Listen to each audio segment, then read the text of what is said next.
আছো সবাই? আশা করছি সবাই খুব ভালো আছো। আজকে আমি কোথায় যাচ্ছি বলো তো? না কোথাও ঘুরতে যাচ্ছি না। আজকে আমি যাচ্ছি ডক্টরের কাছে। সঙ্গে আছে মা।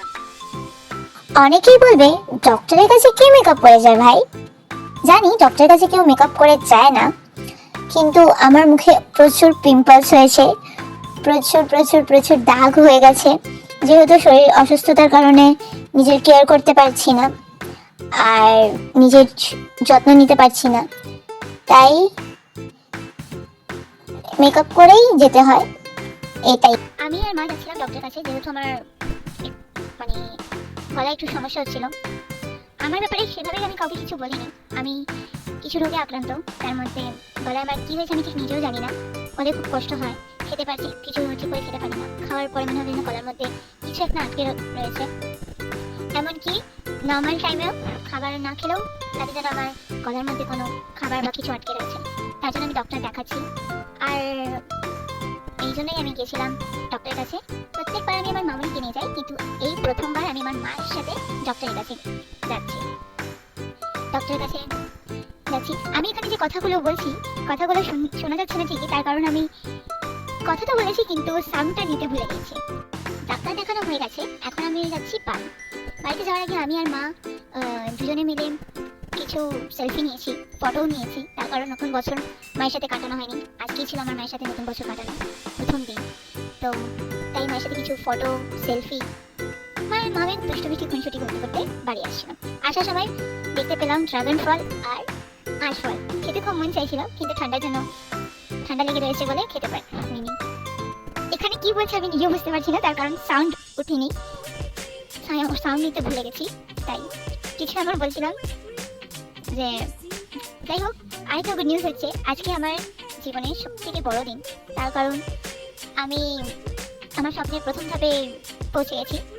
যেমন আমি একটা নতুন জব পেয়েছি, ফাইনালি আমি পেয়ে গেছি। আমি এতদিন হোল্ডিংয়ে ছিলাম, এখন আমি ফাইনালি সেই জবটা পেয়ে গেছি, সিলেক্ট হয়ে গেছি। তাই জন্য আরও খুশি, আর সেটা তো মাকে নিয়ে। এই জন্য তোমরা আমার পাশে থাকো, আমার নতুন কাজ কবে কি আসছে সেটা জানতে পারবে খুব তাড়াতাড়ি।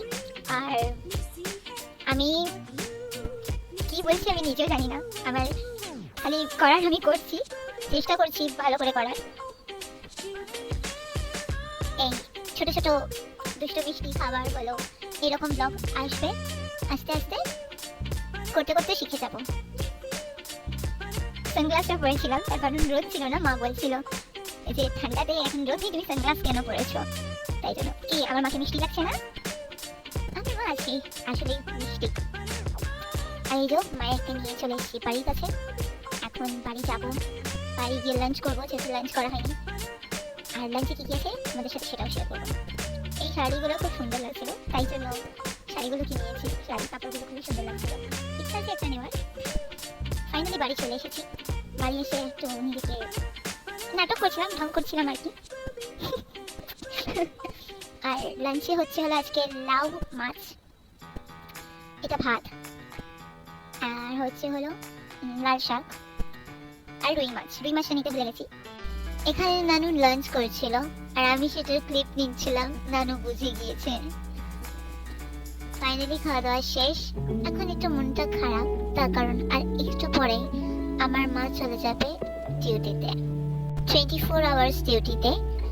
আবার হয়তো 1 মাস পরে দেখা হতে পারে। আমার মা এখন চলে যাচ্ছে মায়ের ডিউটিতে, 24 আওয়ার্স ডিউটি।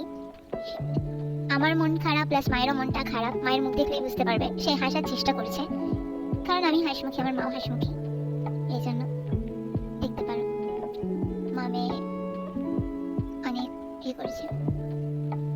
মায়ের মুখ কতটা ছোট হয়ে গেছে দেখেই বোঝা যাচ্ছে। মাকে বলছিলাম তুমি কোনো চিন্তা করবে না, নিজের খেয়াল রাখবে, কারণ মা অনেক চিন্তা করে আমাকে নিয়ে। যেহেতু আমি আমার মায়ের একমাত্র মেয়ে আর আমার বাবা নেই, আমি আমার মায়ের জন্য, মা আমার জন্য, পুরো পৃথিবী। এইটা আমি কি করলাম আমি নিজেও জানি না। দেখাচ্ছি যে আমার মেকআপটা কি সুন্দর হয়েছে। আমার মুখে অনেক পিম্পলস হয়ে গেছে, তার জন্য মেকআপটা আমাকে বেশি নিতে করে থাকি, নাহলে আমি মেকআপ খুব একটা করি না। মাকে ছাড়তে যাচ্ছি অটো স্ট্যান্ডে। মুখে কি সুন্দর লাইট পড়েছে। এই যে মা যাচ্ছে, এত ব্যাগ নিয়েছে, যেহেতু তোমার 24 ঘন্টার কাজ, সে তো নিতে হবেই। আর খুব ঝামেলা হচ্ছিল, তার কারণ অটো পাওয়া যাচ্ছিল না। মা যাবে হচ্ছে লোহাপুল, আর লোহাপুলের অটো পাওয়া যাচ্ছে না। কি অবস্থা, মনটা খারাপ হচ্ছে, কিন্তু নিজেকে ঠিক রাখার চেষ্টা করছি, কারণ মায়ের সামনে ঠিক না রাখলে মা আবার ভেঙে পড়বে। তাই নিজেকে আপ্রাণ চেষ্টা করে যাচ্ছি মন খারাপ থেকে দূরে রাখার। এই যে মা যাচ্ছে, মা নিজে এতগুলো ব্যাগ নিয়ে যেতে পারছে না। মা খালি অটো যাবে অটো যাবে, এই একটা অটো দাঁড়িয়েছে, দেখি যায় কিনা। কি অবস্থা, সারা যাবি না তো তাহলে বললি কেন যাবো? মাথাটাই গরম হয়ে যাচ্ছে। আর আমি এত দাঁতকে দিয়ে কি বলছি আমি নিজেও বুঝতে পারছি না। বলেই তো নিয়েছি, কিন্তু নিজেরই মনে নেই। এই যে ফাইনালি একটা অটো পাওয়া গেল।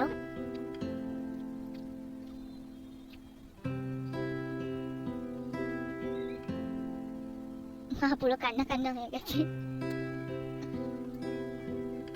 দেখেই বুঝতে পারছে মা পুরো কান্না কান্না হয়ে গেছে। কি বলবো আমি নিজে বুঝতে পারছি না।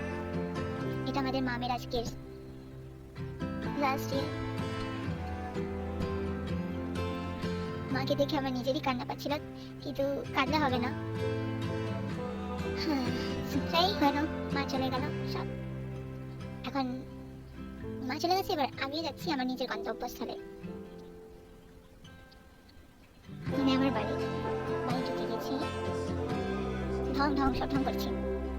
এই ছিল আমার আজকের মিনি ব্লগ। কমেন্টসে জানিও কেমন লাগলো।